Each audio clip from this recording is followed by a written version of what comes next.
Merhaba, kanalıma ve videolarıma hoş geldiniz. Umarım çok iyisinizdir. Kova burcunun tarot açılımını yapacağız. Bakalım Kova burcu bize neler söyleyecek?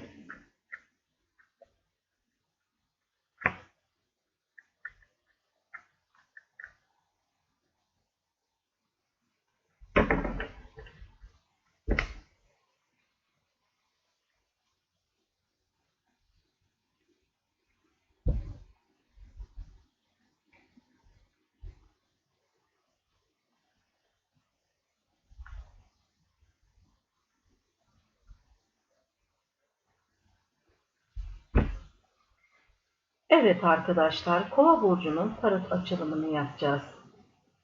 Şimdi bir süredir çalışıyorsunuz. Bayağı böyle kendinize geliştiriyorsunuz. Bu bir meslek eğitimi de olabilir. Elle yapılan bir iş ama arkadaşlar. Kendiniz çalışıyorsunuz, emek veriyorsunuz, hani artmak, çoğalmak, para kazanmak istiyorsunuz kısaca. İş, kariyer, kazanç. Bunlarla alakalı bir durum var burada arkadaşlar. Ve burada da bakın bir değnek prensi var. Değnek prensi 13 yaşında bir çocuğun toyluğuna sahip bir ruh yapısı içindedir arkadaşlar. Yanınızda, yakınınızda böyle biri olabilir. Çalıştığınız yerde biraz da böyle egolu, işte birisinin yanında çalışıyorsanız onun çocuğu gibi düşünün. Ya da bu kişi evet yaşça belki büyük ama ruhen çok olgun olmayan biri. Bu böyle de düşünebiliriz. Biraz böyle kibirli, egolu biri. Belki sizden yaşça küçük ama ego yapan biri. Olgunluk yok yani. Yaşı olgun da olsa aslında ruhen olgun olmayan birinin yanındasınız. Öyle diyeyim kısaca. Böyle daha iyi anlaşıldığını düşünüyorum. Burada size bir haksızlık yapılmış olabilir. Çalıştığınız yerde size hem kibir yapılmış hem de siz bir haksızlığa uğramış olabilirsiniz. Bir nankörlük görmüş olabilirsiniz. Kendinizi işinize, gücünüze verip çalışırken almanız gereken işte bir ücret artışı bir şey varsa bunu istemişsiniz. Ama burada ne olmuş? Bakın gidişinize sebep olan hani ben bunu vermiyorum ya da veremiyorum gibi bir nankörlük var. Hani belki de kişinin bunu yapacak potansiyeli var ama burada ne yapmış biliyor musunuz? Nankörlük yapmış. Gidersen git diyor. Bana eleman mı yok?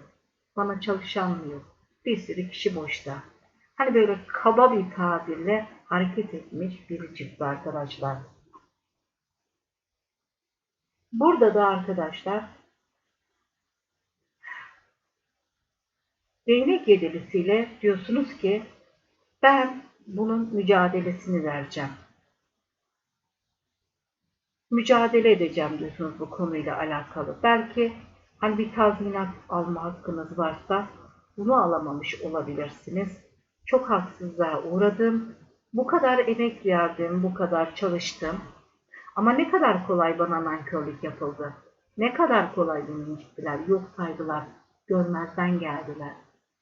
Ben giderim, işi bırakırım dedim, hiç umursamadılar deyip üzülmüşsünüz. Hatta o kadar üzülmüşsünüz ki bir süre böyle izdivaya çekilmişsiniz. Kalbiniz acımış ve nerede olursanız olun, yanınızda bir aileniz de olsa, üçüncü kişiler diyeceğim, kimin yanında olursanız olun, bir yalnızlık, bir boşluk var. Diyorsunuz ki çok mücadele ettim ama emeklerimin karşılığını alamadım diyorsunuz arkadaşlar. Ve bu emeğin karşılığını alamadığınız için de maddi manevi biraz şu an sıkıntı yaşıyor olabilirsiniz. Burada buradaki kart hani daha çok böyle maddi manevi yokluğu anlatır. Parasal olarak yokluğa düşmek, manevi yönden de yokluğa düşmek vardır arkadaşlar. Sizin maddi ve manevi yokluğa düşmenize sebep olan ve size nankörlük yapan, bu kadar çok çalıştığınız halde, bu kadar çabalayıp mücadele ettiğiniz halde emeklerinizin karşılığını alamamışsınız. Burada Tılsım Beşlisi'nde bence ilahi adalet de çalışıyor. Burada belki de şöyle bir durum var. Yani kimsenin ektiği kimsenin yanına kalmaz. Ben nankörlük gördüm. Ama bu iflas kartıdır. Bu kartın altına geldiği için söylüyorum arkadaşlar. Tılsım beşlisi boşanma ve iflası anlatır. Burada bu kişi yaptığı bu hareketten dolayı bir süre kendisi de maddi olarak bir yokluk yaşayacak. Belki size gözükmüyor, belki siz e, hani şu an onu rahat görüyorsunuz çünkü biraz kibirli ve egolu, omuzunun üzerinden bakan biri ama size bu yaptığının bedelini inanın böyle bir iflas eşiğine gelme gibi maddi manevi bazı kayıplar vererek yaşayacak gözüküyor arkadaşlar.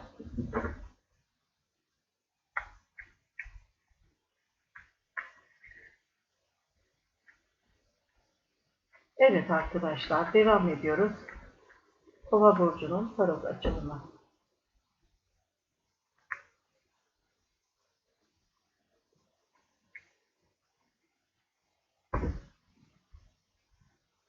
Yani burada dua etme de vardır arkadaşlar. Gerçekten kalbiniz kırık. Çok mücadele ettim.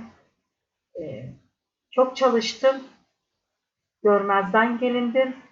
Yani burada elleriniz böyle havada olduğu için söylüyorum. Bazen de hani biraz yalnızlık yaşıyorsunuz, dua ediyorsunuz. Hem belki yeni bir iş için hem de size yapılan bu haksızlık da aynı zamanda bu haksızlığın bu kişiden çıkması için dua da etmiş olabilirsiniz.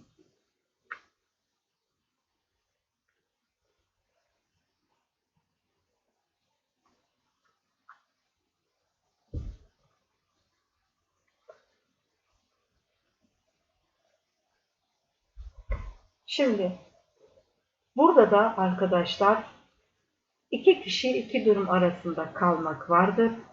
İşte mesela maddiyattır ama konu maddiyattır. Çünkü burada tılsımlar parayı temsil etmekte ve burada da bir değnek kraliçesi var. Hani benim istediğim olsun deyip yapıcı bir bencilliğe geçmiş biri var. Diyorsunuz ki ben iki kişi iki durum ya da iki iş arasında kaldım. Ama hangisini seçeyim dediğiniz zaman evet benim istediğim bu. Veya diyorsunuz ki ben aynı anda hem bu işi hem de bu işi yaparım. İkisinin de sorumluluğunu alırım. Aynı anda birbirine benzer iki işi de yönetip buradan kazançlar elde etmek istemeyi de anlatır. Burada gerçekten aynı anda iki tane işi de yapabilecek potansiyele sahibim ben diyorsunuz. Ve güneş kartı da diyor ki evet sen bunu yaparsın, bunu yapacak potansiyelin var. İkisine de elini uzatırsan bir sıkıntı olmaz. Yani böyle bir kafa karışıklığı yaşadıysanız acaba ben bunun altından da kalkar mıyım diye hani çok abartmadan ikinci bir işe de giriştiğiniz zaman aynı anda iki işi de beraber yönetebilecek potansiyelinizin olduğunu gösteriyor arkadaşlar. Bu da çok güzel çıktı yani.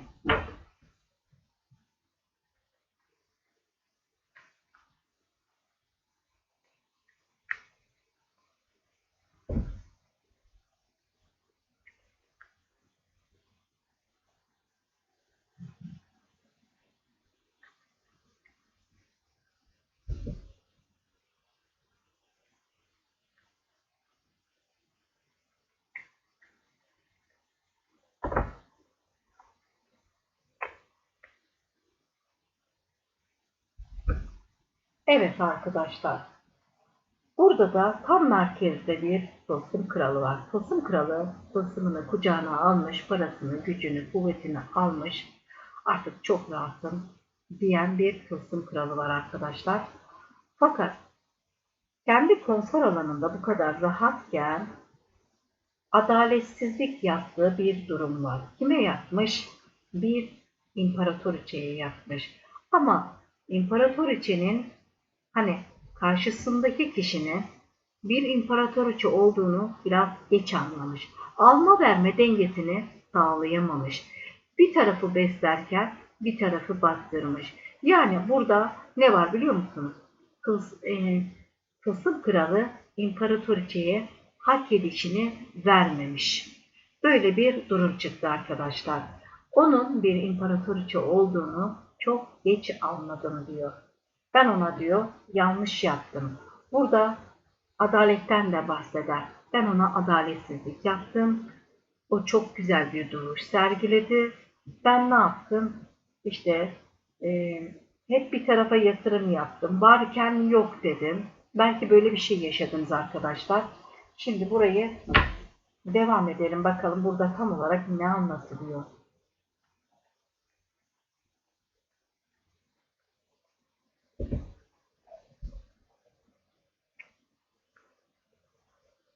Sizi çok bekletmiş. Hak edişinizi vermemiş, biraz uzatmaları oynamış. Hali vakti yerinde olan bu kişi bazı sebepleri öne sürerek sizi bekletmiş. Evet, bir tane de buraya çekeceğim. Burada kılıç kralı olduğuna bakmayın arkadaşlar. Siz soğuk bir enerjiye geçmişsiniz. Hani buradaki cinsiyete takılmadan söylüyorum. Güzel bir duruş sergilemişsiniz. Kılıcınızı alıp kesip atmışsınız ve dik bir duruş sergilemişsiniz. O beni çok bekletti. O beni çok oyalıyor. Bana hak edişimi vermiyor. Benim istediğim gibi bana gelmiyor demişsiniz arkadaşlar. Böyle bir şey olmuş. Bakalım Tılsım Kralı ne yapacak? Siz kılıcınızı çekmişsiniz arkadaşlar.